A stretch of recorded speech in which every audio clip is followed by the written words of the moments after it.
Hello guys, meron akong bago. Yung water monitor lizard.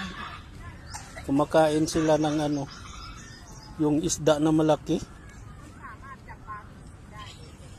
Dalawa yan sila guys.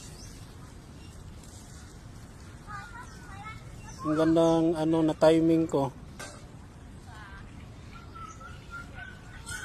Yan malaki yan. Malaki na talaga yung isa. Tapos yung isang maliit, sunod-sunod siya.